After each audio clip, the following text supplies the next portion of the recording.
Ladies and gentlemen, welcome to the Fantasy Couch podcast. For those that don't know, my name is Hussein the Brain, and I am joined with Sushane, aka the Tight End Shaman, aka the Dynasty Day Trader. And you have a Dynasty segment for us this week, right?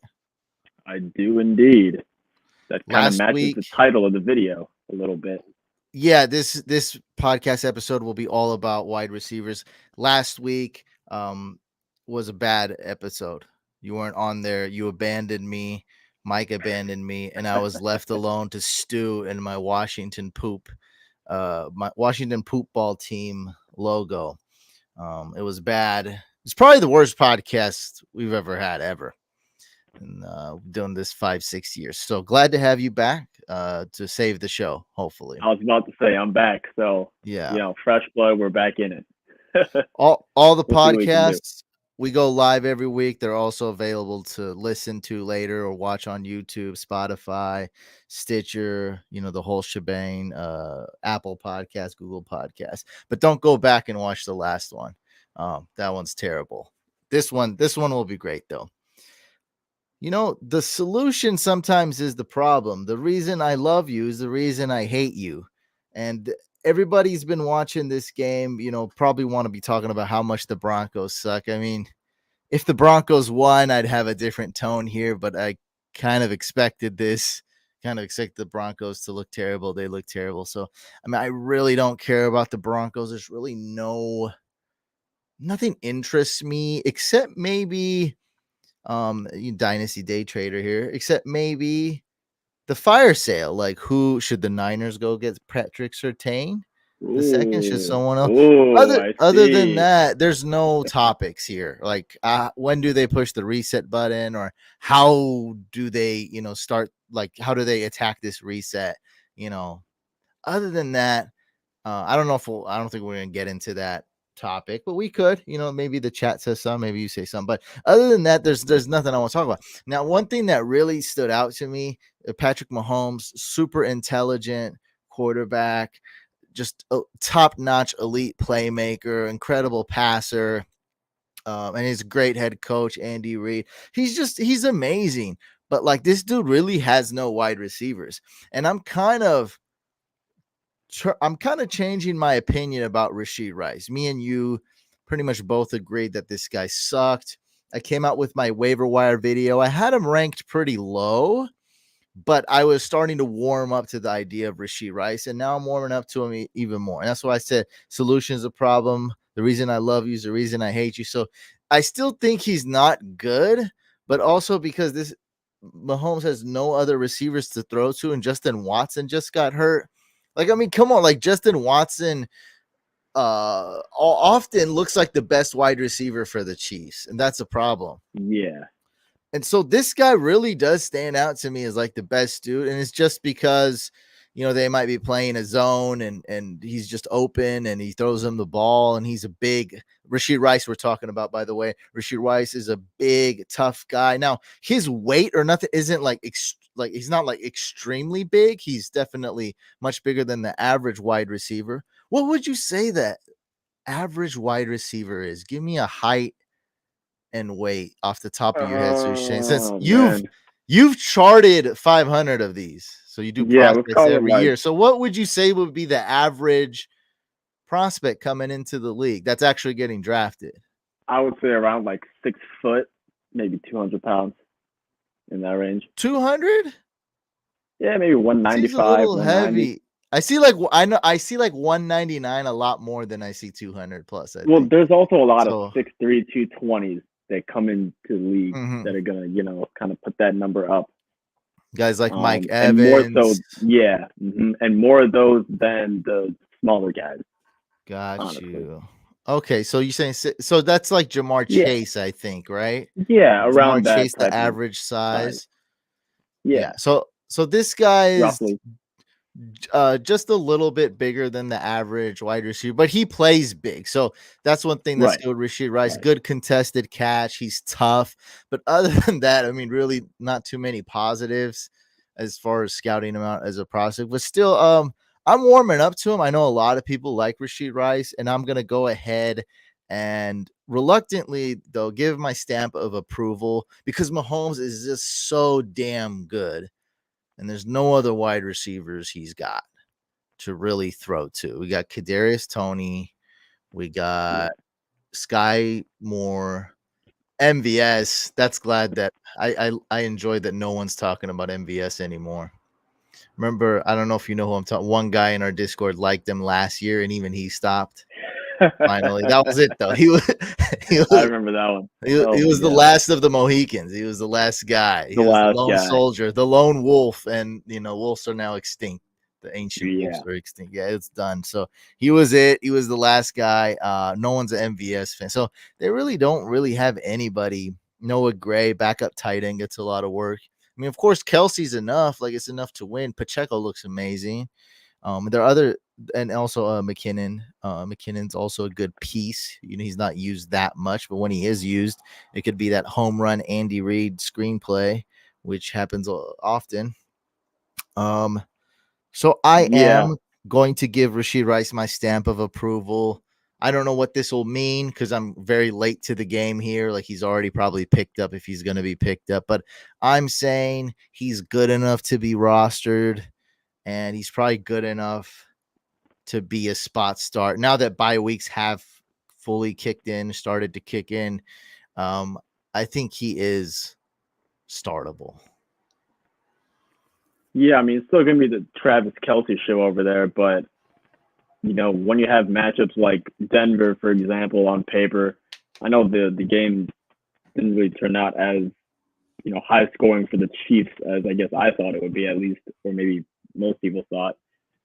But, when you see those easy matchups where there's potential for a lot of offense on the Chiefs, that's definitely one of those spot start, type of situations that we're talking about. So I kind of agree, but I'm definitely, I don't think he's great or anything. Obviously, as far as dynasty is concerned, I'm still going to pass for now. But redraft wise for this season, yeah, I kind of agree. Spot start based on the matchup, based on bye weeks. Just beware that it's still the Kelce show. I agree with that, and that's good. You made that distinction. I just thought of that. So dynasty, I'm still not giving my stamp of approval. Talent is often more important, even more important in dynasty, because a lot of factors will change. But usually one thing that prevails is if a guy is super talented, he'll make his way to the top of your fantasy roster, to your starting fantasy roster, and get work on teams. We were having trouble streaming to Twitch. I think it's back. I'm not sure. Whatever. Was nothing we can do about it anyway. So let's talk about Rashee Rice. Nothing really else to talk about in this game. It was pretty boring. But that's really the only thing that stood out to me is like, get this guy wide receiver.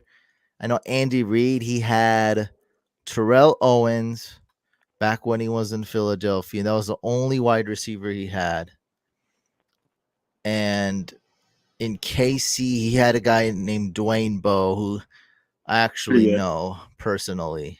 So, well, he was good before the contract. And then I know so many Dwayne Bowe stories, and none of them are good. Oh boy, they're all entertaining. We'll save that for like a special podcast.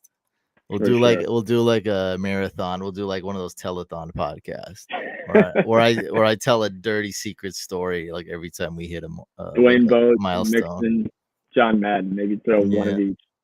Yeah, some of those sound kind of boring. Yeah. Well, I don't really have Madden's just the cool. Like Madden's done nothing. He's done nothing wrong. So.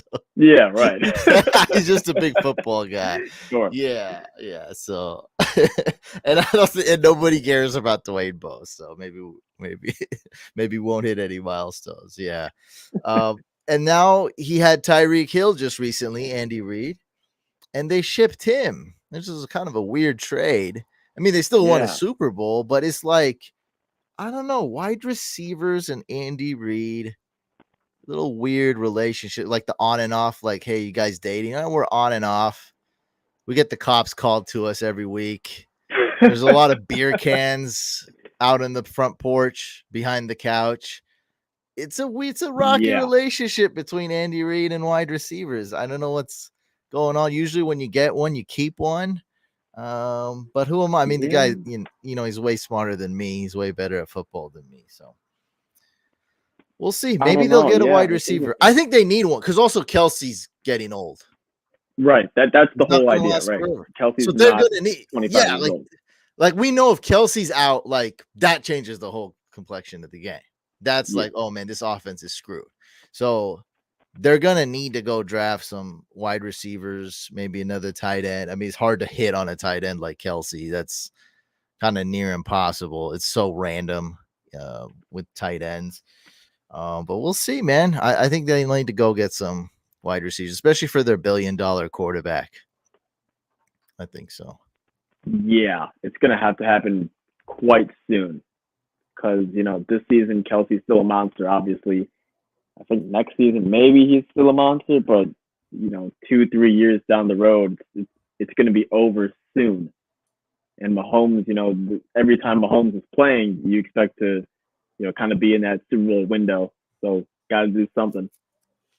Clearly, the whole Chris Hogan type experiment around Brady, where you're putting a bunch of misfits like MVS and Chris Rashee Rice, Hogan. I guess. Again. Yeah, remember how the Patriots did that with Brady? I remember because but you told me. I totally forget. It's like one of those that was really down low in my memory. Remember, actually, Mike Mattal drafted him like in round 9 or 10 because and then Brady. I was like, that. I was like, you shouldn't have did that. He's like, nah, he's gonna be good. And he was just garbage after the. He had like this little like Cinderella story type of like, oh, Chris Hogan, that's so cool. Like, he gets a couple big plays down the field. And Chris Hogan, I think he was on the Jags and then he went to the Patriots. I'm not sure, but he was like on the Patriots for 2 years and he had a couple splash plays and he was like a spot start. And then all of a sudden next year people were drafting him. But like you're right. It even does not work with Brady, and Brady's last year on the Patriots. That was very evident too, where Brady was just some guy. Like he wasn't even startable in fantasy. Then he goes to the Bucks. Now he's throwing 5,000 yards. He's just absolutely killing. Wins the Super Bowl. Like he's just hottest offense. I'm not saying the Chiefs are going to end up like that, but they gotta start figuring it out and figuring it out quick. Anyway, let's go on. Let's move on. That's more for the Chiefs GM. Yeah. So don't have too much content for you guys, but like I said, we have a theme this episode all about wide receivers. One thing I'm gonna tell you that I think a smart, savvy fantasy owner won't fall for this, but not everyone's a smart, savvy fantasy owner. Like, I'll just say it. Like in the couch league, Sully put Justin Jefferson on the block in Duos League. So Duos League, if you guys don't know, is a 12-team league and everyone has a co-manager. So 24 people in there. And so that leaves 22 people in the league other than his team. Right. I don't think anyone's going to fall for that. So no one's DM'd him. No one's reacted to his comment. No one's replied to his comment. No one's emojied it. Nothing. So no one's fallen for it. But in other leagues, you guys might have people.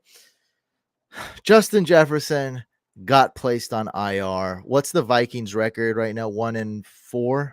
1 win, 4 losses. Yeah, I think so. Yeah, so they're like 1-4. Yeah, well, Drew will double check that. But 1-4. And Drew, while you check that, who did they beat? Who's the lucky gal they took out to prom? So they're 1-4. It's been some pretty, how do I say, like legit, I'll say legitimate reports that they're not going to rush back Justin Jefferson. There's also reports of, them maybe, I mean, they got the same record essentially as the Broncos right now. Them maybe hitting the reset button. Kirk Cousins last year of his contract. We're going to talk about that, right? That's why we got this guy. We're going to talk exactly about that, right in a second. Here, talking wide receivers, this podcast.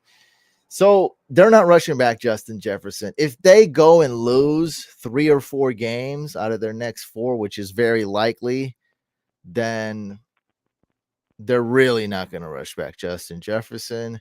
And we've seen it before. We may have seen it. I think that was kind of the case with Cooper Kupp last year. It was the case.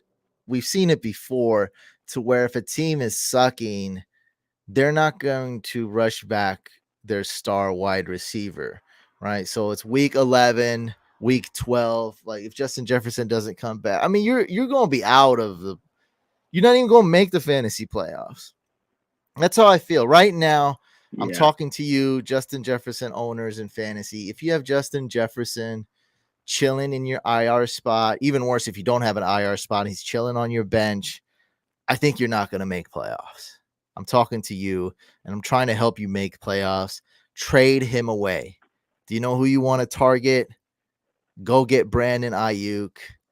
Send me a kiss emoji. Give me a kiss on the cheek. Go get Brandon Ayuk. Give me a kiss on the cheek. Thank me later. Go get whatever you can, because it's not this. This isn't about like, did I win this trade? You know, that question's very subjective. Did I win this trade? Did I not win this trade? But in this case, it's like, dude, it doesn't matter. What matters is getting wins now and making your fantasy playoffs. And with Justin Jefferson, your chances of making playoffs go from here to like way down. Like it's all about winning the week. All about winning the week. That's you gotta win. You gotta win this week. You gotta win the next 4 weeks, next 5 weeks, next 6 weeks. You gotta win now. And having Justin Jefferson just chilling there like an anchor, just holding you down, it's not helping, man. You're never gonna make it. Do nothing. Yeah, the Vikings. Vikings are one. He didn't confirm they're 1-4, but everyone knows they're 1-4. Vikings are 1 win against Carolina. Yeah, 1 win was against a team that's like slightly less, even worse than them. There's not that many teams worse than them. Yeah, 1 win was against Carolina. So trade Justin Jefferson if you can. Now, when you talk about whenever someone's like, "Hey, should I trade this guy?" I'm like, man, I would, but he doesn't have a big name. Like it just sucks. Like I wish he had a bigger name because he does have big production. Like, for instance, like me and you co-own a high stakes dynasty team. We just got Pacheco. You actually made the move. I don't even think you consulted me. You told me later. I was like, I'm not the trade expert, but I was like, that sounded like an incredible trade. We got Pacheco for a late second. I mean, it's incredible. Yeah. Like, why did we get that? Maybe it was because the owner was desperate. I didn't look at his team or anything, but also because Pacheco does not have a big name. And we did that 2-3 weeks ago. Big name, and we talk about big names. Justin Jefferson has the biggest name. There's no bigger name than Justin Jefferson. Not even Kelsey. I'm telling you right now, there's no bigger name than Justin Jefferson in fantasy football. It's Justin Jefferson. Yeah, right. I mean McCaffrey's right below. But I do think I honestly do think, just as far as like popularity and name value, I honestly do think that Justin Jefferson's a bigger name. And I'm being dead serious because people ask me trade questions and like Bijan gets snuck in. Today I just went off on something, but I was totally joking. He said B. Robinson. I was like, bro, if you're talking about Bijan Robinson, you better stop disrespecting them. Like Brian Robinson deserves the B Rob, but don't Robinson me. When you say you gotta say Bijan. Yeah, say Bijan. Like don't some guy named B. Robinson on my team. Like I'll get him. I guess I'll get him in the trade. I was like, yes, you will go get him in the trade. That's Bijan. Don't disrespect him. Yeah. So all these guys have less value. And who was the number 1 overall pick in fantasy unanimously? Justin Jefferson. He has the biggest name in fantasy. So just off that name, I think you will be able to get Brandon Ayuk, maybe even better. I think, dude, if you can get Breece Hall, I would do it for sure. Dude, if you get Breece Hall, I'd celebrate. Ooh. Like, nuts. Elite talent running back. Breece Hall, bro, in real life, top 5 running back talent. I mean, it's pretty rare you see a running back that good in the NFL. He's amazing. Yeah, he's quick. Super talented. Like, he's just an amazing talent.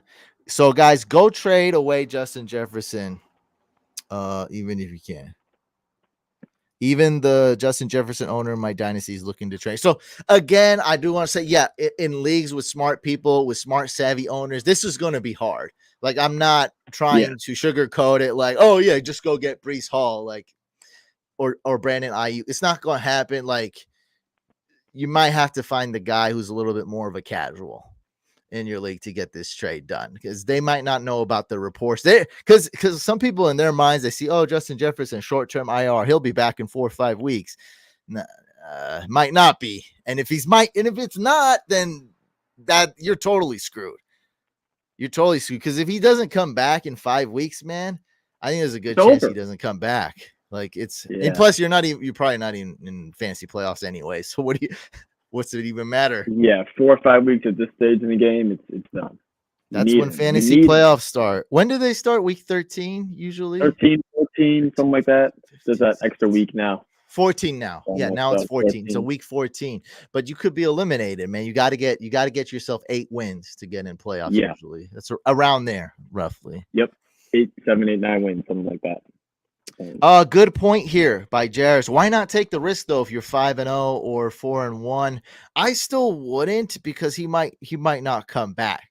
Now if you get it now with 5-0, you're not as desperate. So I still would make the trade. Now it's a good debate though, and it's a good point. And I don't think there's a wrong answer with this, but if I'm 5-0, I would still be looking to trade away Justin Jefferson. I'd just be much less urgent and much less desperate. So I'll be like, whatever, like I would need a decent player. Like if I got Puka Nacua for Justin Jefferson, I probably need to be trading with a complete idiot, to be honest. Like that's a 1 in 100. I don't think it's gonna happen anymore. I think it's a possible 1% chance. I think. Because you're dealing with the guy with the smallest name versus the biggest name. And there's big dummies that play fantasy football too. By the way, stats say that people that play fantasy football, average guy is educated, college degree, and smarter, above average intelligence. But that's just the norm. There's still dumb guys that play fantasy football. And above average income. And they have a little bit of disposable income. So round of applause for that disposable income for us. Yeah, we're looking. We are of a good people here, the fantasy football community. I would do it, but that's a great point. Like we do want to definitely look at the flip side of that. If you're 5-0, you're not as desperate to do it, and then so you are making playoffs if you're 5-0, and maybe you do get Justin Jefferson back. Maybe Kirk Cousins isn't there though. So there's a lot of things I'm worried about. Still Justin Jefferson, but I hear you. He might not be back. He'd still be good. Like I think Justin Jefferson would still be really good with a bum quarterback. Just nowhere near as good though. Yeah, I mean you're expecting him to be the best, the WR1. Yeah, period. It's just it's too much. Yeah, so yeah. But that's my take. That's how I view it. I think everyone should have their own opinion and do as you please. But I did want to talk about that Justin Jefferson. I guess my only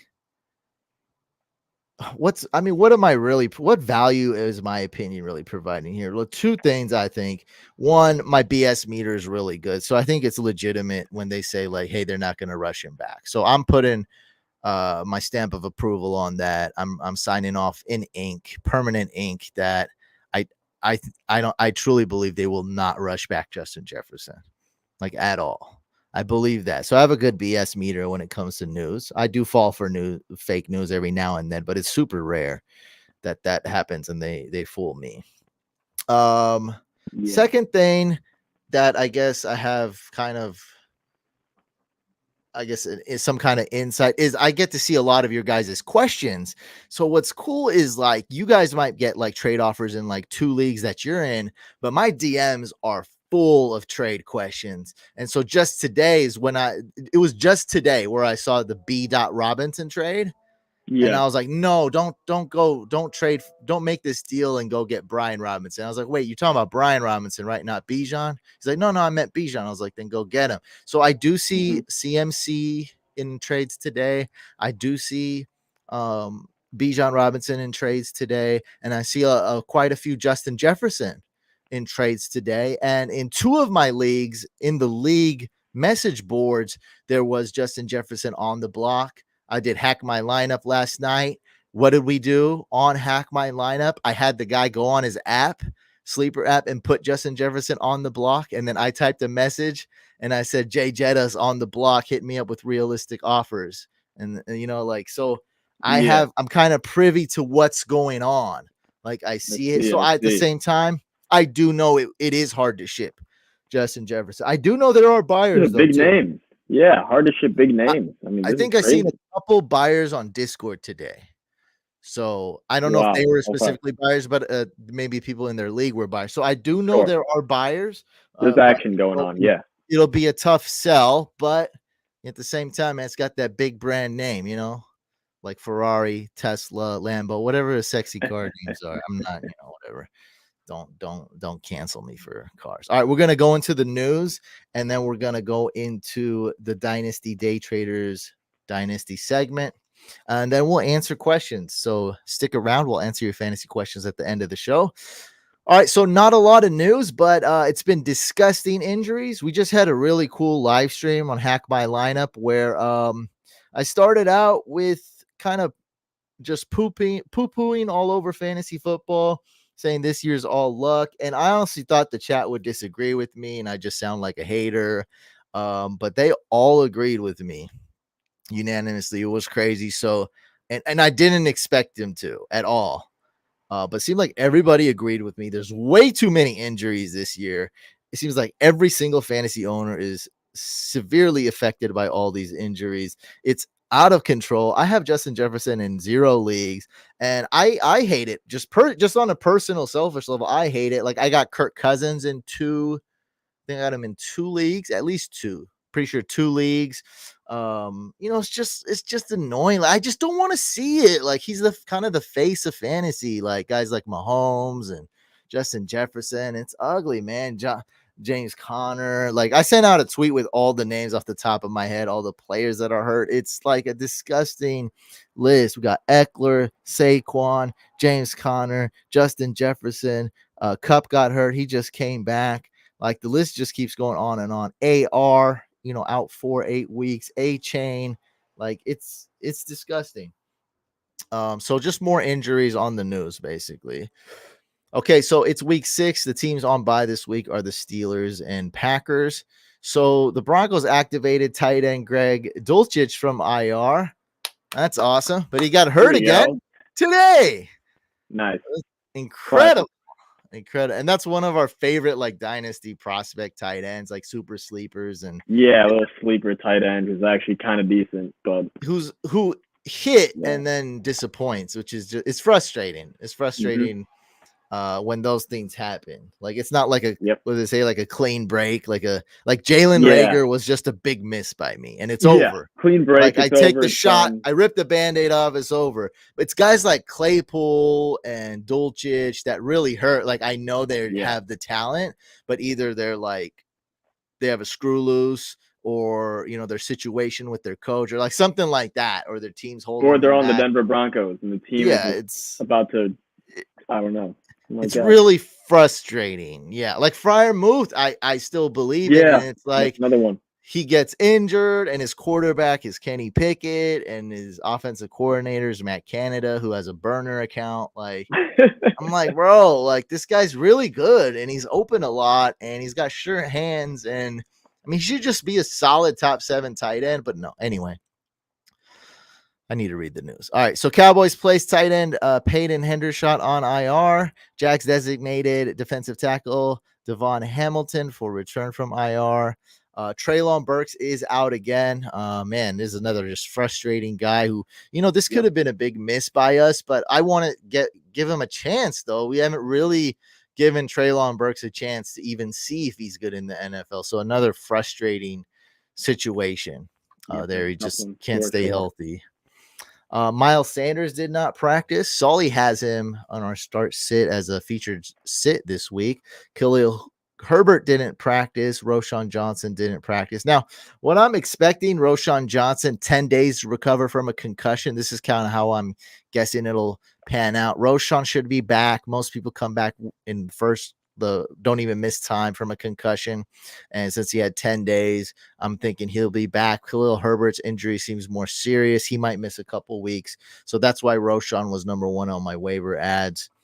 Deshaun Watson is expected to be out, and they're going to go ahead and start PJ Walker. That's crazy. So Niners D is going to go off. Niners gonna go 6-0. That's gonna be nuts. So I should probably be benching my Browns like Amari Cooper and Elijah Moore.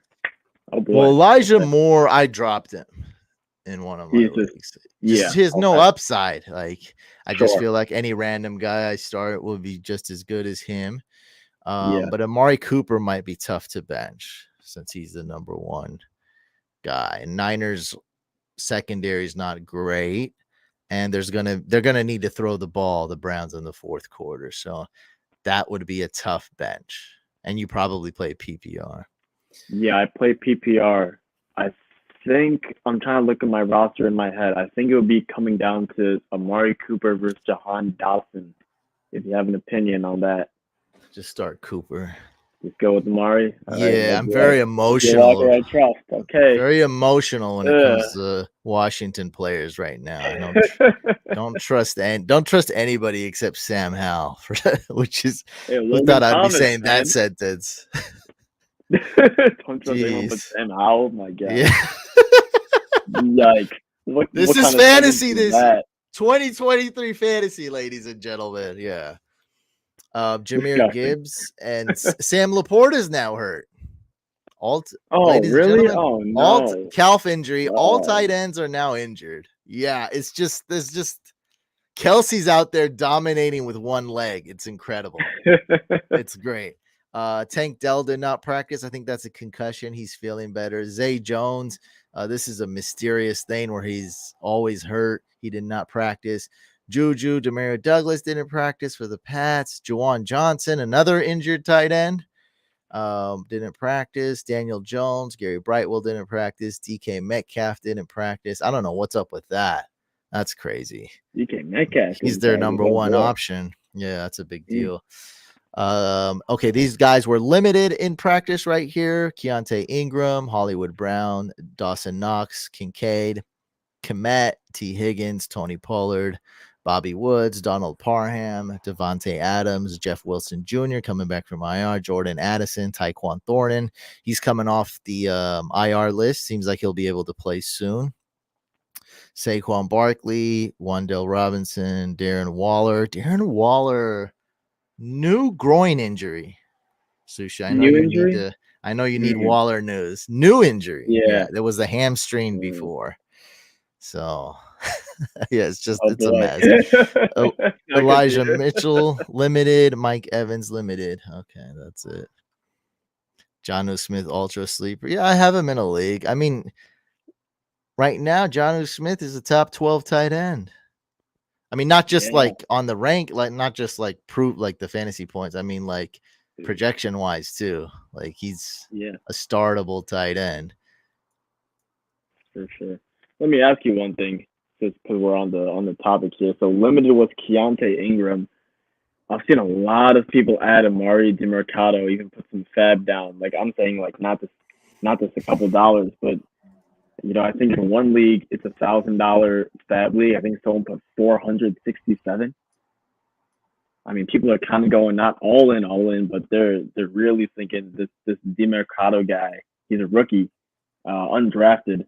He was Kendre Miller's backup / kind of 60-40, 75 or 65-35 kind of backfield mate over at TCU in college. Wondering your thoughts on this backfield with James Conner out. So be honest, I said this on live stream before. I was not familiar with DeMercado as a prospect. So you're more familiar with him. I didn't even know who he was. I think he went undrafted. We looked it up on Wikipedia. He went undrafted. So I don't have the answer, but here's what I know, because this has been a hot topic. We've talked about this on live streams this week. DeMercado to me looked better than Keontae Ingram. I like him better. Right now, we're looking at Our Lads depth chart. This is the depth chart we go to. We trust the most for fantasy. Keontae Ingram is ranked ahead of him on the depth chart. Shouldn't say ranked, but you get what I mean. He's ahead of him on the depth chart. Also, the official depth chart for the Cardinals, Keontae Ingram is ahead. Now, I bid maybe, let's just say 20% a lot of times for DeMercado, which is pretty big in most of my leagues. I didn't get him in most of them, which is crazy. So people bid Yeah, a more. lot of people were bidding. That's the whole Yeah. thing. So the reason I did that was two reasons. One, Keontae Ingram, I wasn't sure if he was going to come back because waivers passed through. It's already been 2.5 days. So um Keontae Ingram was out. He missed, I think, 2 games and he was questionable. So I don't even know if this guy's coming back. So I went with the guy who's healthy and the guy who's more talented. And then we have Tony Jones as RB3. The Cardinals, they seem to have a fight in them. Like, I like how they Yeah. play hard. Mhm. They're not giving, they don't seem like the team that's like, all right, we'll just give up and tank. They don't communicate that to me at all. Yeah.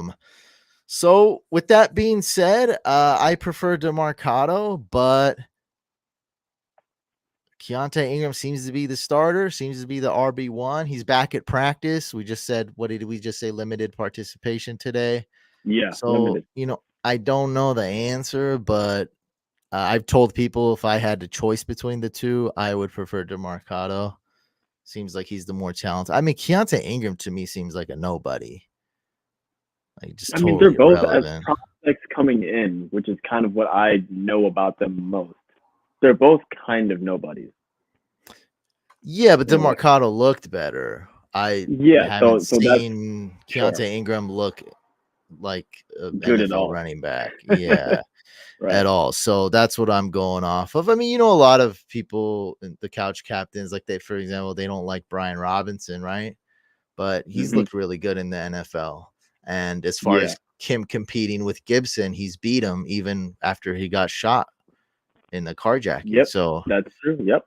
he's got heart Exactly. and he looks decent. Like, so, you never know till you really get your chance, man. And I mean, that's really it. I know it's not really an exact answer. I see a lot of Jerry Jeudy sucks. Yeah, actually that is a topic that I don't have a little graphic for. Let's see if we can find a graphic really quick because this was Yeah. Jerry Jeudy. interesting. Oh God.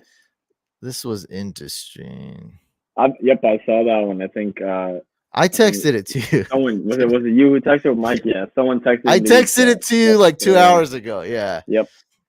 It's So like a whole compilation. Oh my God. Steve Smith says it's going to take too long for me to put the sound on all that. Steve Smith, before the game, said Jerry Jeudy is a tier 3 wide receiver. He is average. He doesn't take criticism well. And if a team asks him, hey, should I go trade for Jerry Jeudy off the Broncos? Steve Smith said that he would say no, don't go get him because of, and he just listed the things he just said again. He's tier 3. He's average. Can't take criticism well. Man. And as far as we know, I mean, Steve Smith, 100% accuracy rating when it comes to wide receivers. Yeah. I mean, this man does not miss at all. Even though he's stating the obvious, nobody in the chat here is gonna disagree with him. But he's the best. He's the GOAT when it comes to wide receiver scouting and wide receiver talent. Yeah, it's not looking good for Jerry Jeudy, which is the bottom line here. And I mean, that's concerning because, there's, as far as the dynasty community goes, there's a heavy debate. Who should I take between CeeDee Lamb versus Jerry Jeudy? Both of those guys were taken ahead of Justin Jefferson. So, I mean, if you're taking CeeDee Lamb and not Justin Jefferson, at least, it's a solid consolation prize. It's not too bad. But man, if you end up with Jerry Jeudy, that is quite devastating.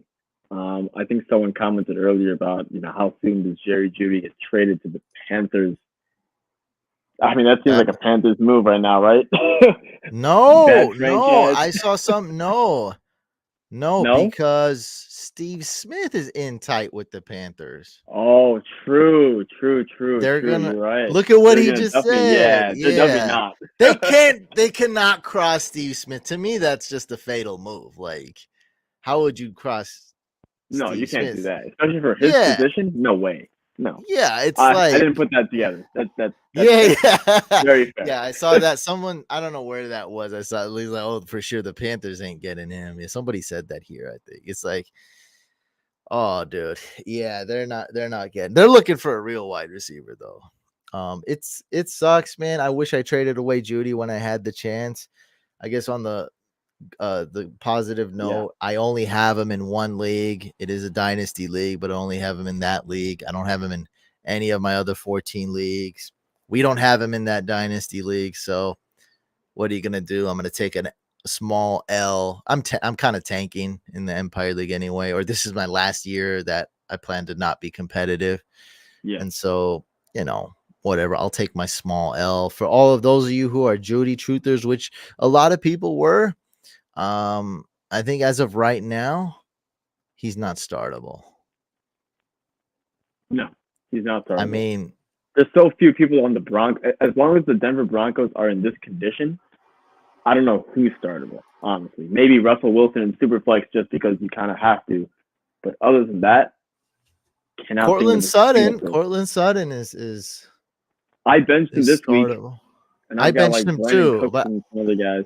I got a stacked team though. I benched him, but Cortland Sutton definition star. But as of right now, dude, I think Elijah Moore might be better. They're like similar. They're kind of similar type of Yeah, and receiver. Elijah Moore is on waivers in some leagues, I kind of told you on I the just bottom of the dropped bench them in and one whatever. league. There you go. Yeah. Like I just dropped the guy. So like Yeah. My God, it's just not good. It's just not good. Hopefully it can somehow repair itself, but I mean, I just don't. At least for this season, I just don't see any solution. Travis kind of brings up a point. One of the reasons, and I won't say this is the main reason, one of the reasons people like Judy this year was because Cortland Sutton was such a big disappointment. So just kind of, and I have a picture of Rashid Rice up, so it kind of makes Mm-hmm. like it's kind of the same theme as in like, okay, because these other guys suck, there's one guy that's got to emerge, and that's got to be Jerry Judy, and it's not. Ended up being wrong. Just never happened somehow. Never Crazy. happened. Oh well. Oh well. All right, that's it. We did the news. I told you guys to trade away Justin Jefferson to the dumbest person in your league for Ayuk or Brees Hall. Hopefully that can happen. Now I'm gonna let the Dynasty Day Trader take it away for the Dynasty segment, and we're gonna continue our wide receiver theme during this podcast. Yes, let's stick to wide receivers. Let's go to the college ranks, though, right? I don't know if you've noticed this at all, Couch. Maybe you have, maybe you haven't. But there is a wide receiver university that is just absolutely on fire right now as far as producing not just receivers in the NFL as far as like a quantity perspective, like every year they're getting a couple names, but quality as well, right? So if we look at last year's rookie class, you've got Garrett Wilson getting picked in the top, what was it? I think, was it top 10, top 11, something like that, overall to the New York Jets. And then the Saints move up with the Eagles to go get Chris Olave. Both of those guys from Ohio State, both of those guys absolutely smashing it for fantasy football, whether you're playing redraft dynasty or a combination of both. And Couch, we talked a little bit about Rashee Rice today, just because today Thursday Night Football. But when we're looking at this, this past year's rookie class, 2023, everyone's talking about Bijan Robinson. He's great. He's hit. He's definitely, he's as advertised. He's perfect. Everyone's talking about him. He's amazing. Bryce Young, not so good. So people are talking about that too. And same with Jahmyr Gibbs. Both of these players have kind of, I don't want to call them dynasty busts just yet, but as far as, they're disappointments so for sure. Disappointments so far, right? And then the other big name is CJ Stroud, and he's just absolutely going off. He's putting up records and all sorts of numbers that even guys who are big CJ Stroud fans coming into the draft and into the season, I don't think those guys even expected these types of numbers from CJ Stroud. So he's absolutely smashing it. Everyone's talking about CJ Stroud as well. So we got Bijan, Gibbs, the two quarterbacks. No one's talking about JSN. And that's probably because he's buried in DK Metcalf, Tyler Lockett. I'm thinking the breakout soon.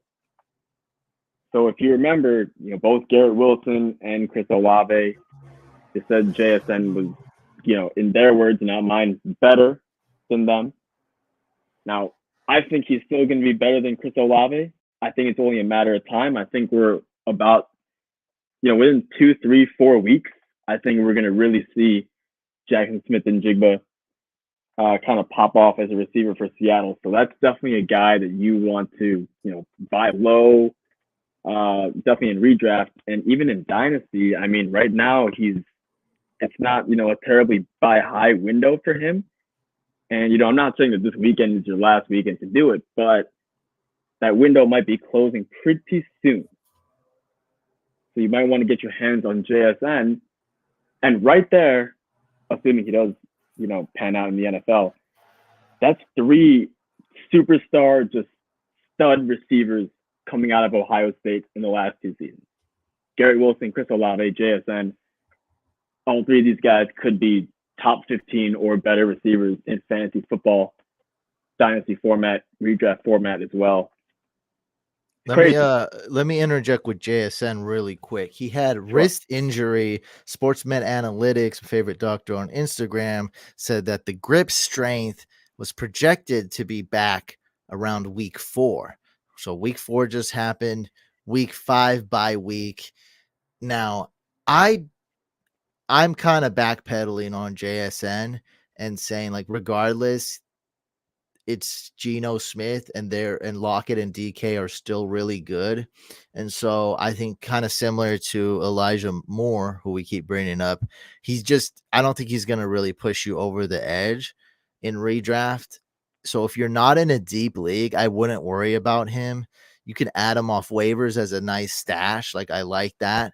Yeah. Okay. I love him as a stash. If anything were to happen to DK or Lockett, it's going to explode. So I actually do think the time is right now, because who knows when or if DK or Lockett, and now we're talking more dynasty, DK or Lockett's going to get hurt.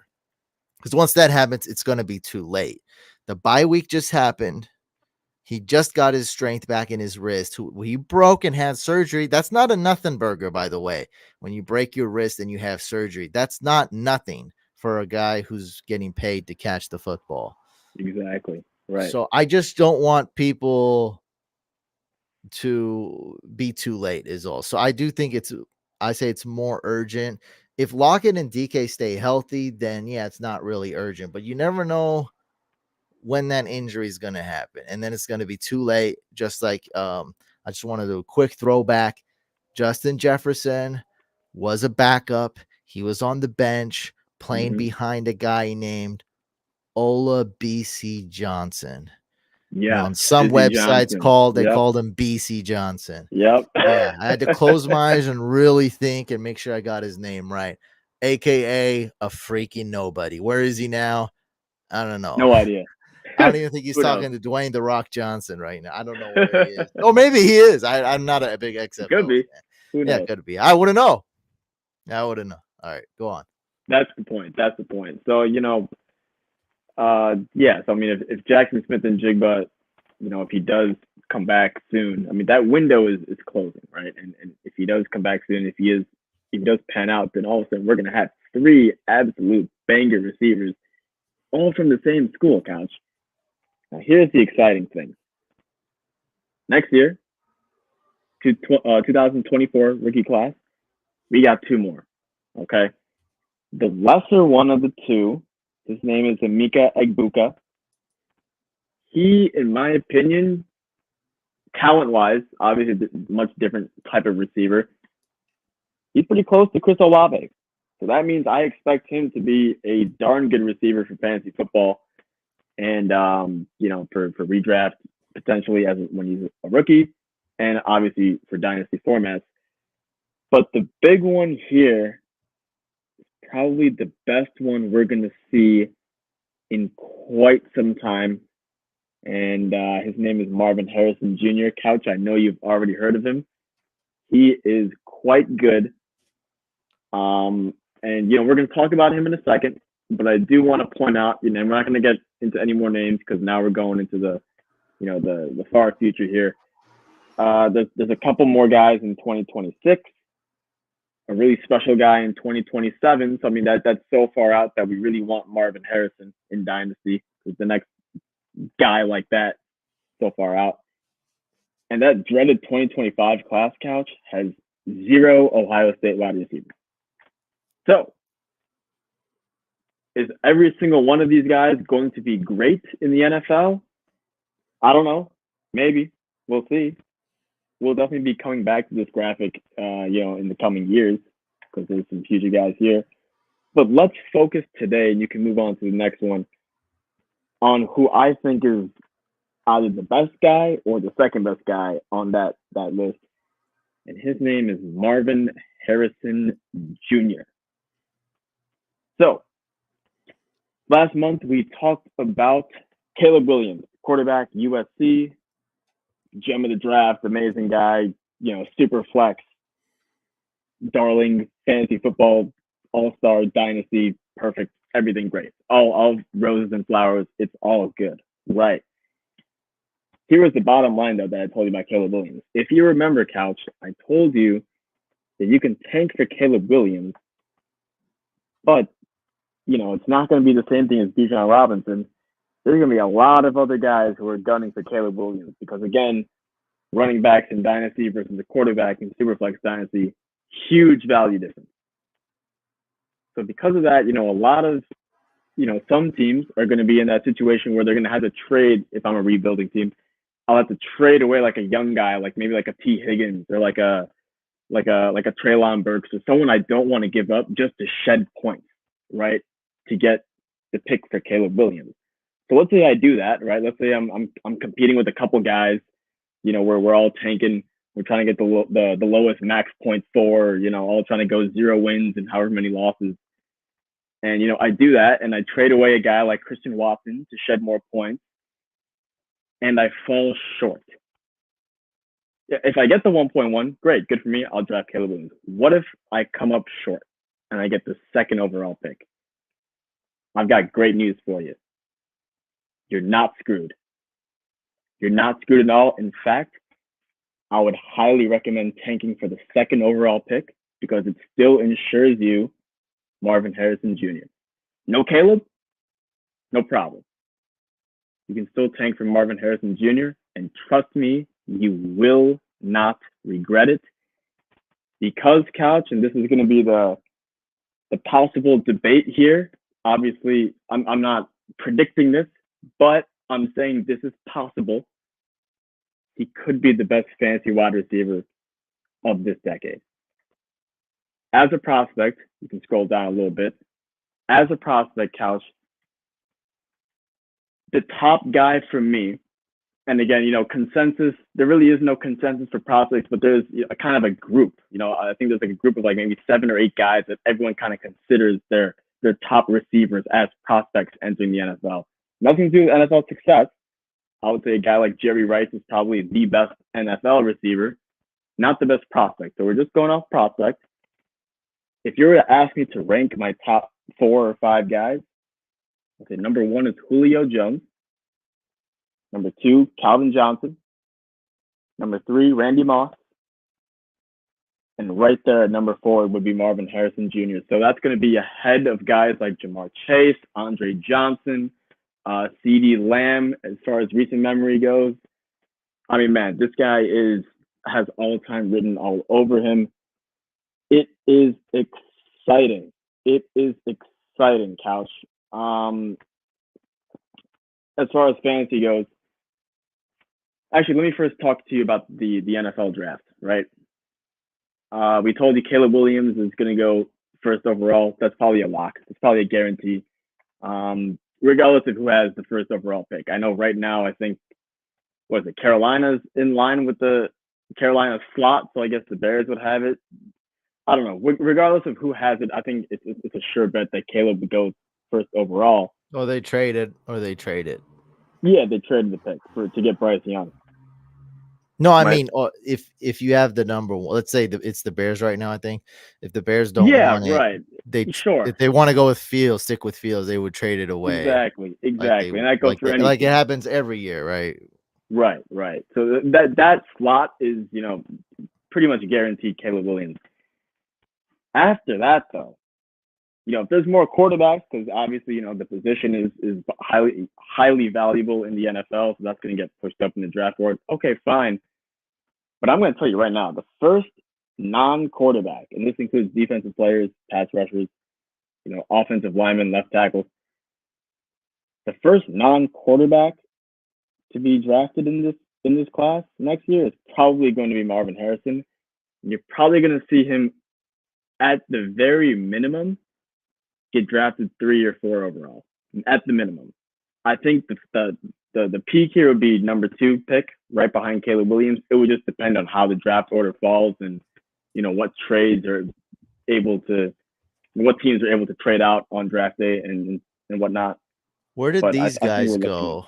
Randy Moss, I watched the NFL Life. I forget a Football Life. Randy Moss, very very unique story with him. So let's just say there was issues. He fell to, I think, the 20s. Yep. But other than him, I think 21. No issues with Calvin Johnson or Julio Jones. I think Julio went 4th overall. Drew. Yeah, Julio went super early.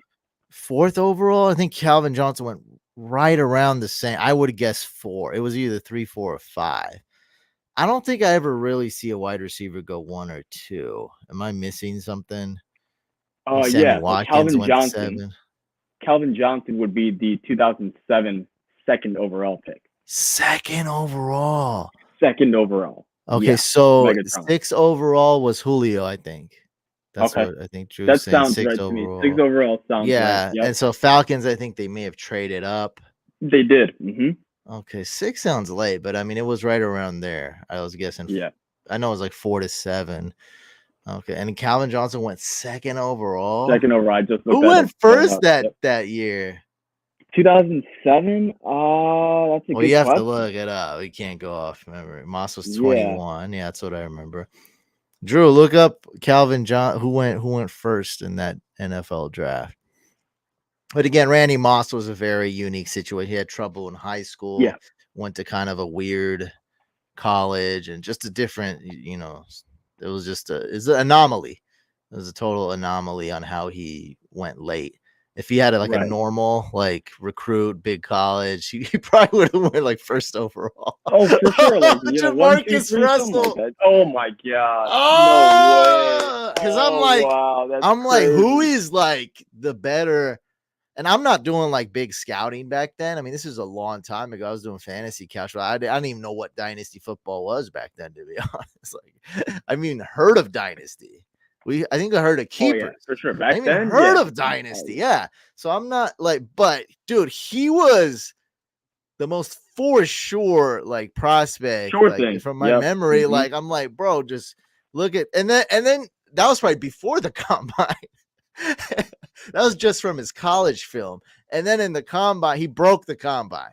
It just didn't make sense. Yeah, Anthony Richardson did. Yeah. He looks more like a lineman, and then ran it was just freakish. Everything was just out of control. It was Olympic speed, everything. It was crazy. Now, here's the cool thing, right? I would say Marvin Harrison is more similar to Julio Jones and Randy Moss than he is Calvin Johnson, because Calvin Johnson is just Megatron. You think of just as a just freak human, whereas Julio Jones, you kind of think of he's huge, right? It's enormous. It'd be scary when you stand next to him. He's a huge dude, right? He's a towering figure, right? Julio Jones. I don't know what you think of, but I'm thinking of the kind of the route running, the separation, ability to get open, and then also a little bit of the longevity and kind of the body build also. I kind of see that longevity with Marvin Harrison's career, because that's kind of his skill. We'll get to that in a second. So he's definitely very, very similar to Julio Jones. That might be my pro comp. I'm not sure just yet. We'll see.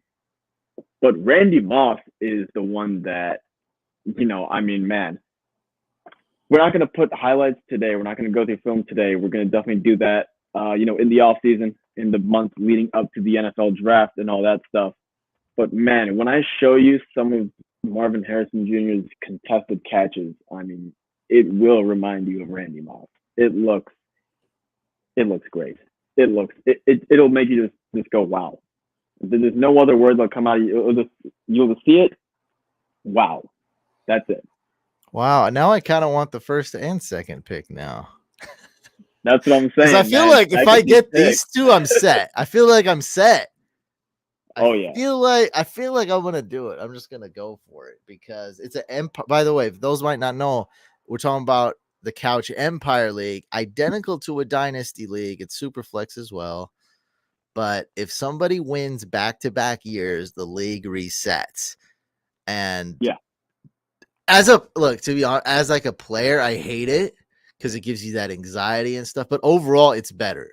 Is this Mm-hmm. it adds this type of urgency where like you really got to crap your pants, but you don't want to miss what's going on. So squeeze your cheeks and just open your eyes because you don't want to miss a bit, right? It turns up the um not just adrenaline, like the urgency, the excitement gets turned Yeah. up.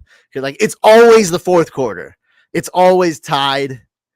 Mm-hmm. And it's always like Josh Allen versus Patrick Mahomes. Like the intensity is just off the charts. Like Your there's no rebuild. halftime show. There's Yeah. no like pregame warm up. There's nothing. It's just let's go 2-minute drill. Who's gonna win? Like every second is like Yeah. that because there could Uh-huh. be because the trades don't stop, right? It's like No, trading my crypto. Like God. it's not like trading stock market. Like it doesn't close. Like and at any second there could be a blockbuster trade where someone goes all in. As it was last year. Drew, who won it, the Yep. producer, right? He's the guy who types these comments like this, looks up Jamarcus Russell and stuff. He made a trade. I mean, he may have still won regardless, but he made a trade and it was with me, one of the big ones, and he went out and won it. And that could happen Yeah. any second. I love that trade, by the way, Drew. Drew made a great trade. And then I was like, this is good. I knew he wanted. I was like, can you throw in that one guy, Brock Purdy, please? And he was like, fine, I'll throw in that There one you guy. go. And I was like, There you yes, go. I finally have a quarterback. So, Yeah, well, I yeah, mean, for man, your it's rebuild, exciting. I know you're saying fourth quarter and everything, but I mean, hey, for your rebuild, if you're able to get, because you just got Bijan Robinson, right? Last year? Yeah, Bijan Oh, and I had the first and second. I got Bryce Young and Bijan. for sure, for sure. So Bijan Robinson, we said last year, he's kind of like the crown jewel running back. Okay. RB cornerstone. I got it. RB, Check. not even cornerstone, just like the cornerstone of cornerstones, the Yeah, empire or he the will be king a of Hall of kings, Famer. Yeah, yeah. right? The emperor of kings here, right? Yeah. Caleb Williams, same thing, right? There's all these Yeah. quarterbacks. Yeah. People are gonna tell you, Couch. I'm not making this up. People, I don't know who it's gonna be. Is it gonna be Daniel Jeremiah, Bucky Brooks, Mel? It's gonna be one of those big talking heads. They're going to say Caleb Williams is the best quarterback prospect of all time. Someone's going to say it. Okay, so you got Bijan, Caleb. I'm telling you right now, Marvin Harrison is the crown jewel wide receiver expectation. He's the next Justin Jefferson, the next wide receiver one in all of fantasy football. So, man, you can get those three guys just locked up for basically their entire career in a dynasty league. My God, is that crazy? That would be absolutely something. Yeah, that way So, I have it because I already have my QB2 locked to say the least, as I got Brock Purdy and Bryce Young. That's my, oh, yeah. one of those guys is going to be a great QB2 easily. And so if I just get my QB1, this is a question that's kind of on topic. I don't even understand it. Would y'all trade Bijan for the second overall pick? What does that mean? If you Okay, already so have the first. Okay, so you're talking about 2020. Are you talking about a 2024 rookie? yeah, okay, so I'm gonna interpret this as: would you trade Bijan Robinson for the second overall pick in a super flex for the second overall 2024 rookie pick in a super flex league? Couple things, right? Are you talking about today? Because today I'm not making this move because you don't know for sure if it is the second overall pick. And I know you might say, oh, his roster is so bad and blah, blah, blah. But like Couch just said, you never know what type of move that guy can make in any given moment. So I would Or an not do injury that could move happen. today.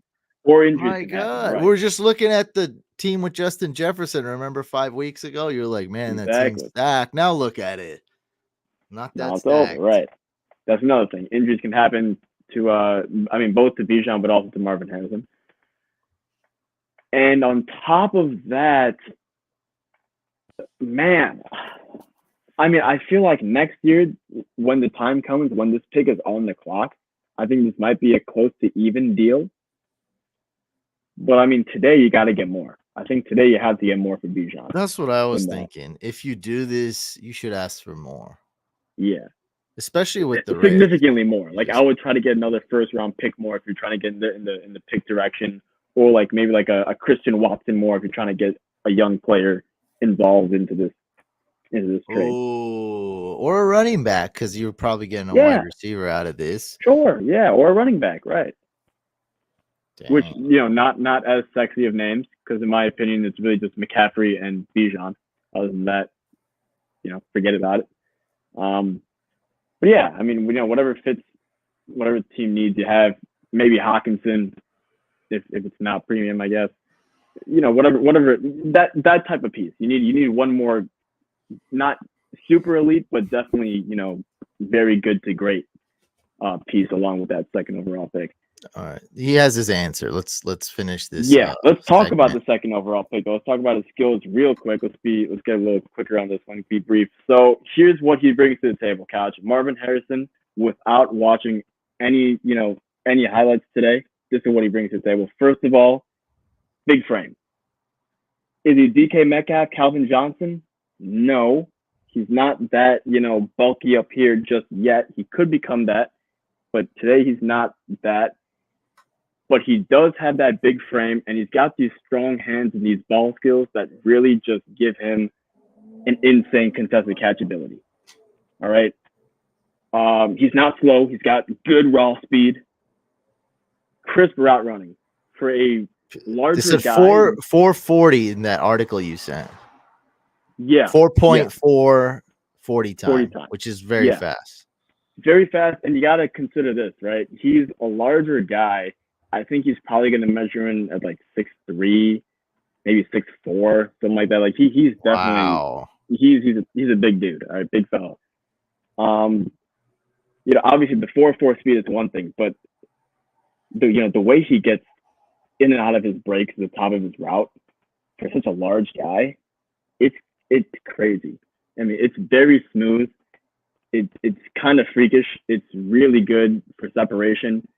So, I mean, obviously bigger guys, they get separation with their size, right? But he can also get separation with his speed and with his route running. And he runs a diverse route tree. And when it comes to, locating the ball tracking, ball skills, he's got good body control, 50-50 catch. I mean, he's got it all. He's basically ready out of the box. He's ready out of the box to break out and be an absolute elite receiver. Not week one, of course, because that's tough. That's a tough ask.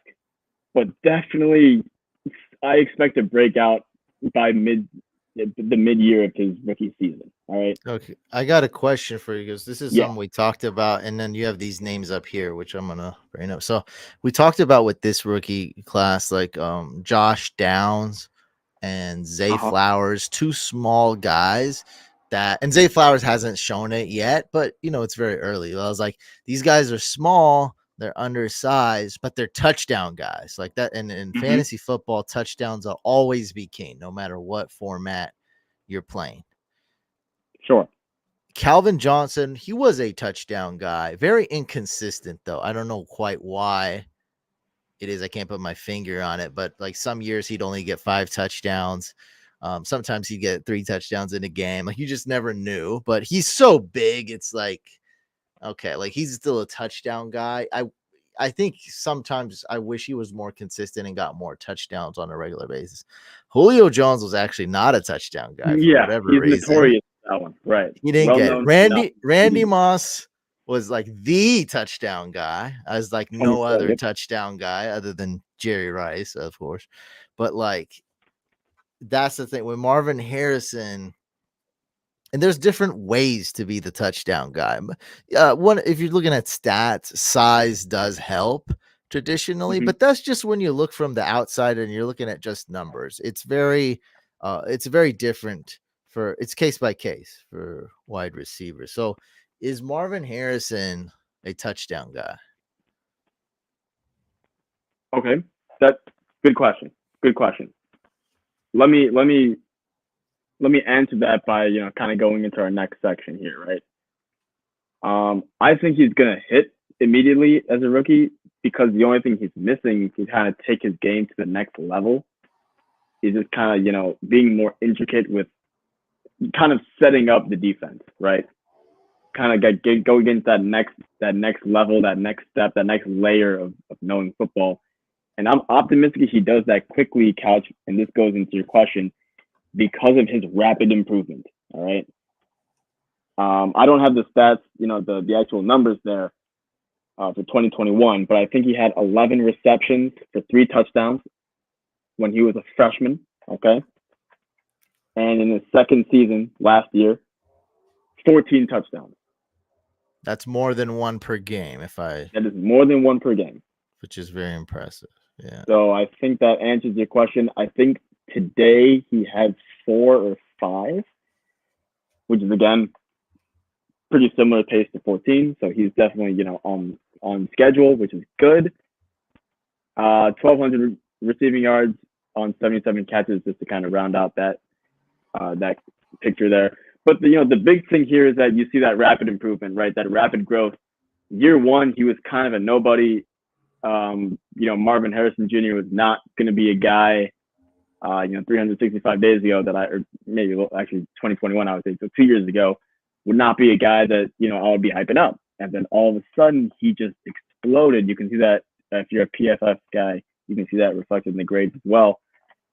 And I mean, the answer is, yeah, Couch, he's more than just a touchdown guy. I think he's a reception guy. I think he's a yards guy. I think he's a yards after catch guy. I think he's a touchdown guy. I think he's a red zone guy, a third down guy, a security blanket of between the 20s. I think he's if you're third down and you're at your own goal line and you can't run the ball and get any space, I think that's the type of receiver that you want to throw it to. I think 2-minute drill, if you need a guy, you need a drive, you need to score maybe before halftime, or you need to tie it to force overtime. I think that's the guy you can rely on to take over a game, take over a drive. I mean, there's all sorts. Did you hear about this stat? It's pretty insane. The actual most important part of a game is actually the 4 minutes close to halftime. Yeah, there you go. That makes sense.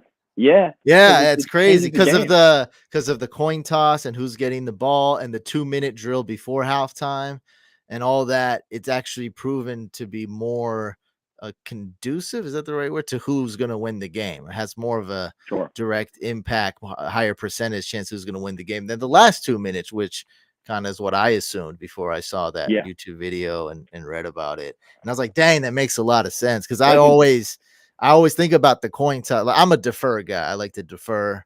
But some coaches I'm a tails guy and defer guy. Yeah.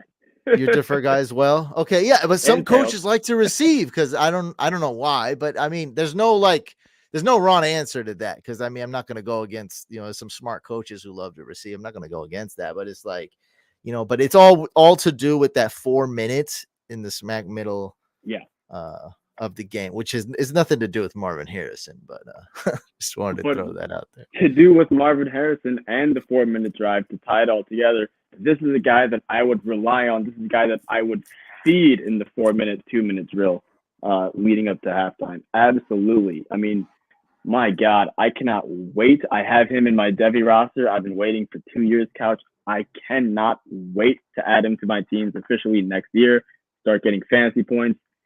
And, once the NFL draft comes and goes for 2024, the countdown will begin. How many days till Marvin Harrison's breakout? Will it be 2 weeks, 3 weeks, 4 weeks? I cannot wait. It's going to be amazing. That's basically what I had today with Marvin Harrison. Obviously, there's going to be way more to come. More film, of course. He is a Big Ten player, so we will be able to show that. We're going to show a lot more of that in the off season. But that's basically what I had. He is a very exciting player. And, bottom line is, if you're in a dynasty league today and you've heard about Caleb Williams and you're tanking, keep on going. Good for you. Stay committed to that strategy. But just know that if you fall short, you're okay. Because Marvin Harrison is definitely worth tanking for, and a guy that you can build around for years to come. Awesome. That's what I got. Dynasty segment. So this guy's asking if Saquon doesn't play, should I play Josh Downs or JSN?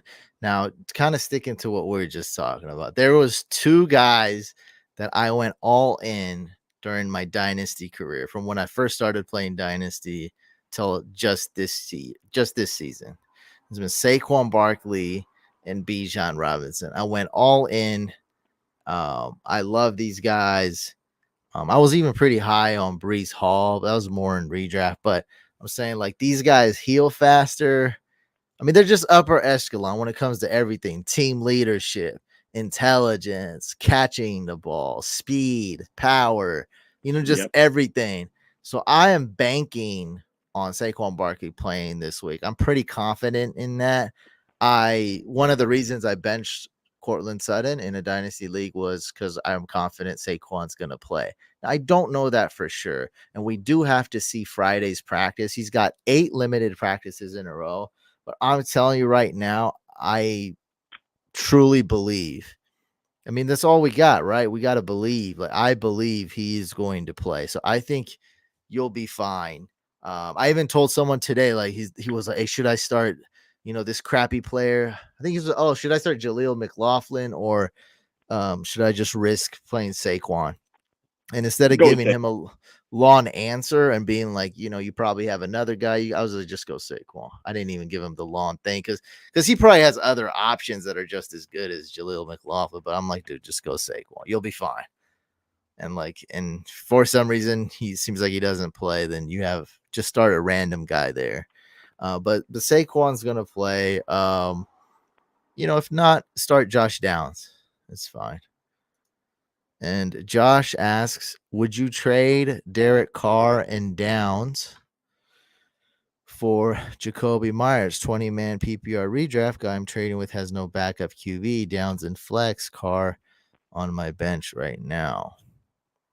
The problem with this is I don't think you'll be able to have a quarterback when you have a bye week, which is not the end of the world. It just to me shows kind of like 20 team leagues are crappy. Just being honest, to each his own. I'm not hating on your league. If you love playing in a 32 team league and that's your number one hobby in life, then play it. I don't care. I just have to give you my honest opinion. This is one of the flaws of being in a 20 team league. Is like Derek Carr, you're never ever starting him. And then, something happens and now you have, you make this trade. Now you have no quarterbacks and, it's just annoying, but I think you just stay put. Cause I'm assuming. Yeah, I didn't think of the whole no QB for the bye week. I was thinking 20-man redraft. I'm like, all right. There's no quarterbacks on waivers in these type of leagues. Yeah. None. That's the whole issue. That's the issue. If you have a second quarterback somehow, then I mean, this is a no-brainer. Oh, he said Geno already had his bye. That is valid. Oh, he has Geno? He already had the bye. Yeah. He just had his bye week. 5. Oh, okay. That is valid. Okay. You know what? I do hate Derek Carr. I am a certified Derek Carr hater. This is kind of a move, I think. I just hate Jacoby Myers is pretty good. He's underratedly good. Yeah, I mean, but that Josh Downs doesn't suck, but Jacoby is better than Josh Downs. Yeah, we're talking redraft. I feel like you can get more, but I'll say yes. I'll go for it. What I'm thinking is that so now you have a free roster space. So like, either there's someone on waivers you're gonna pick up. Maybe pick up in next week's defense. That's cool. Like, be thinking ahead is all I'm saying. So, like, if I tell you to go get more from this trade, I'm thinking I'll probably ruin your trade. So, I don't necessarily want to say that, but think about all your options. Can I get more for you? This guy knows what he's trading. I don't know. Yeah. Can I get more from this trade? Can I get a second player? If not, if that'll ruin my trade, if it'll ruin my relationship with this guy, do I go pick up the Seahawks defense for next week? Seahawks play some crappy team next week. I forget. Or do I pick up the Falcons defense? Or do I, pick up, some running back or like Cam Akers or something? Like, is there someone like you got to already be thinking ahead? What am I going to do with this extra roster spot? Next step, right. In other words, yeah, I think yes, but also think ahead. Think of all these things I'm telling you before you hit accept on that trade.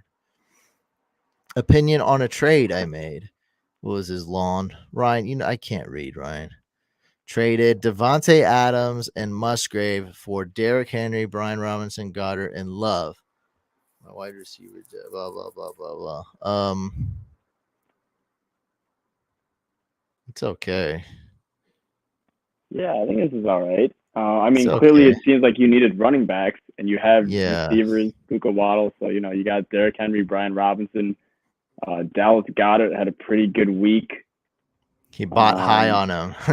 You're Yeah, you supposed to bought buy high, low, but but yeah, it's it's all right. Yeah, okay because I usually like the quality side more, which is Devontae Adams, but you're getting running backs, which is much more scarce and valuable. So that yeah, in itself is kind of quality. Even though Derrick Henry and Brian Robinson are not elite, they're both startable.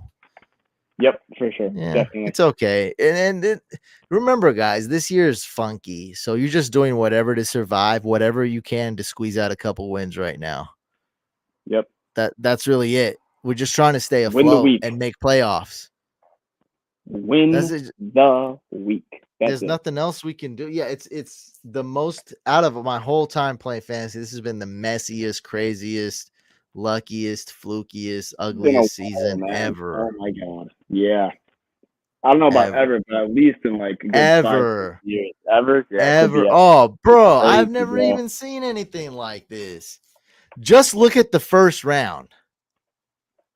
Kelsey missed his first game. Cup, if you drafted before like August 22nd, right? Cup, he didn't get injured. Yeah. So we got Cup, Kelsey, Jefferson, Chubb, Saquon, Eckler. I mean, just the whole round. I mean, Jamar Chase was a bust the first 2 weeks. Like that was shocking in itself. Like Joe Burrow sucked. Yeah, I mean, we're talking injuries, but on top of that, there's been, your normal like busts and flukes and craziness. Yeah, dude, it's been just out of control. I mean, Mark Andrews missed his first week too. So like, it's just been out of control. So just most of the players in the first round got injured. Yeah, it's been wild. It's only been 5 weeks. So just try to stay alive. Anybody has any other questions? Let me know before we hang up the gloves, before we end the podcast. Any last questions? Redraft questions, dynasty questions, prospect questions. Any questions before we end the podcast? But this was a cool podcast. We talked about Mahomes doesn't have any wide receivers. Trade away Justin Jefferson to the dumbest person in your league or one of the dumber casuals in your league. We talked about the best wide receiver prospects ever and Marvin Harrison Jr., who is one of those guys. Yeah. Can you rate that team for a 20-teamer? Yeah, because my grade is just, I mean, it's basically the end all. Is that even worth it? No, dude, my grade means everything. I mean, it's this guy's life. Like, my grade will mean like if this guy lives or not. It's everything. Moves based on it means everything. Yeah, this is more important than his annual income. It's more important than if his family accepts him or disowns him. It's more important than your actual grades at school. The grade you get on the Fantasy Couch podcast is the end all. Like this is it. If you don't get a good grade, I think your life's basically over, dude. I think it's done. The ultimate report card. I feel you. This is it. Yeah, the report card of life. Wait, is this Josh? Josh, and this is a 20-teamer? Team would be Gino, JT, Aaron Jones, Tyreek Hill, Monroe. That's a pretty dang good team. Yeah. I'd say A- or B+. And I'm gonna be honest, I don't rate a lot of 20-teamers, so I'm kind of let's go A-. Really good for a 20 team is like stupid deep. Yeah, you have like two kind of stud receivers. You have Jonathan Taylor who's coming back. Aaron Jones has been terrible actually. Kmet had a good week. Myers has been really good. Gino's been A-. I get A-. All right, yeah. A minus, B plus, B Very, plus, A minus. very Yeah, a lot of quality, which is hard. Like you have yeah. all your starters are literally quality. And if I ran a 20 team league, the starting roster would only be one RB, by the way. One RB, one QB. I see. It's Okay. the only way to go, in my opinion. Because once you make it Yeah, two it has to be RB, one quarterback. bro, No nobody even doubt. has any R. I don't even have any RBs in a normal league. In couch league, I have no RBs, none, dude, zero. I got Cam Akers and Jerome Ford. Jeez, That's a 12 team. I mean, that is my worst RB league. I'm not, but still. I mean, you say me in Scott Fishbowl. I was like, I'm not drafting any running backs. And so like my whole team was J.K. Dobbins was the last running back I really drafted. So I have Bijan in that league though. But yeah, I mean, this guy's got better running backs than me. got a couple more here. Jefferson went down, unfortunately, and I got offered Olave and KJ Osborne for Joe Burrow. Ooh. Oh, I thought she was gonna say for Jefferson. I was like, yes, we got him. We got one. Nah, I'm 4-1, and I have Kirk. Oh well, unfortunately, Kirk Cousins' best wide receiver went down too. All these weeks.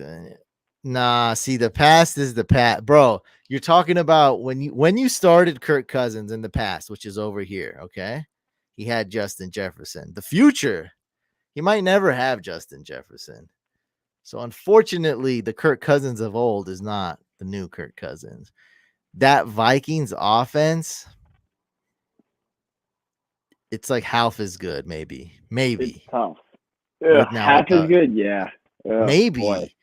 Bro, think about defending the Vikings offense. It was hard, and now it's not anywhere as hard. It's just not. Your number one wide receiver is KJ Osborne now. He's the alpha. He's the guy's getting the most snaps. Like, yeah, that is true. Actually, it's different. Yeah. Now, so you go as a corner, right? You go from guarding Jefferson to KJ Osborne. I mean, and then the rest of your defense shifts to guarding whatever. It's just better. Like you can probably double Hawkinson now with ease. Yeah, or hit, or rough him up at the line, or like focus more on him, whatever. Yeah, so focus on stopping Hawkinson for the first downs, and they can't run, so their offense is gonna stall. There's gonna be less big plays. Like, hey man, they might tank for Caleb. Who knows? They could be in the running. Cousins could get traded. Yeah, so I mean, Olave and KJ is a great trade though for Burrow. That is great value. You're getting Olave. You're buying low on Olave, and I guess you could technically say buying low on KJ Osborne because he hasn't produced. But everyone knows he's going to take a big step forward. I guess you have to, right? This is the only way you're going to survive, it seems. So I think it's his incredible value that you just have to take and just worry about quarterback later. Quarterback you can figure out possibly. But if you have no wide receivers, there's really nothing you can do. Addison, KJ Osborne's not on waivers. He's already telling me that. So yeah, exactly. He's on the trade block. I mean, it's going to be Elijah Moore if someone like me dropped him, or Jahan Dotson. That would be and I don't even think those guys are available in this guy's league. But those would be the absolute best options. And I'd rather have Olave than those guys. I guess do it, man. I think so. It's great value. Figure it out. I mean, Kirk Cousins is still startable, but he's going to go from being like QB6 to like QB 11 or 12, unfortunately. I think. His best receiver is Christian Kirk. Yeah. Try to trade away Justin Jefferson, dude. Go get Ayuk. That's what we talked about before you hopped on here. We got a secret question. This type of questions that you sometimes don't want to answer, but we'll see. We'll see if Get Her Done gets lucky. Any tight ends for 2024, 2025 that could go in first round in the NFL draft? Yeah, dude. We talked about Marvin Harrison, the wide receiver today. A couple weeks back, we talked about Caleb Williams, the quarterback. Who do we lead off with? Brock Bowers, right? That's next year. I didn't quite get it. I didn't know he's talking about the NFL draft. I still don't know if he's talking about the NFL. NFL draft, fantasy football rookie draft, whatever it is. Round 1, Brock Bowers, baby. Yeah. Coming to Brock town. Bowers. Dang, this class is kind of loaded. 2024. Yeah. It's top heavy Wow. for sure. Wow. It'll be nice. It'll be nice. I traded away Bijan for Puka, Pacheco, and Rashad White. And I love that. That's awesome. Yeah, that's good. Wow, that's a good haul. Yeah. Pacheco, yeah, wow. Puka's still top 10 wide receiver. Yeah. The targets are crazy. up there. It's nice. So, it's good. He's got a really good wide receiver. He's got 2 solid running backs. He's got half of an actual good team for Bijan Robinson. That's called like getting a haul. That's getting the bag. 3 good starters, yeah. Yeah. Which is kind of what you need to do this year.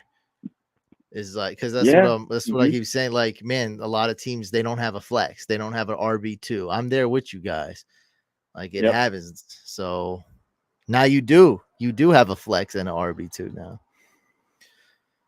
What's up, Twitch fam? I can't pronounce that name. Should I trade CD and Jefferson for Tyreek Hill? Yes. Today. We found one. Ladies and gentlemen, we got one. I told you guys thought it was impossible in the beginning of this podcast. You guys didn't think you could get something for Justin Jefferson. This guy packaged up Justin Jefferson and a bust. CeeDee Lamb was a bust. I had 2 Cowboys fans mad at me for ranking CeeDee Lamb a little too low. All right, 4 spots below the consensus. Okay. That's fun. I mean, it's funny how only 2 people got mad at me for that. Out of everybody, both are like diehard Cowboys fans. Yeah, that's it. I'm like, well, shoot, like people, because Sully was like, dude, you got CeeDee Lamb so low, and then we talked about it. He's like, well, you only have him, and once he looked at his, you have him 1 spot below me. I was like, there you go. You have him at like 10. I have him at 11. Whatever. Like, that's 1 spot, 1 wider. He's like, okay, I see your point. I'm like, yeah. Like, it's just 1 spot. There you go. That's all good. So he's a bust or whatever you want to call it. He's a disappointment. Bust, how you want to call it. Yep. And then you got Justin Jefferson, who you need to trade away and buy some wins. And you're getting the best wide receiver in fantasy football on the best offense with the hottest offensive coach right now. Oh, yeah. Like, dude, make this trade immediately. Sign off. Get off of here. Don't even answer me. Just hop on the next live stream podcast. Follow me. And tell me how it went, but do it right now. Do not hesitate. Go get Tyreek Hill. Yeah. All right, guys, we're going to end it there. Thank you so much for tuning in. Catch you guys next week. Good luck this week in fantasy football because we're all going to need some luck. Peace.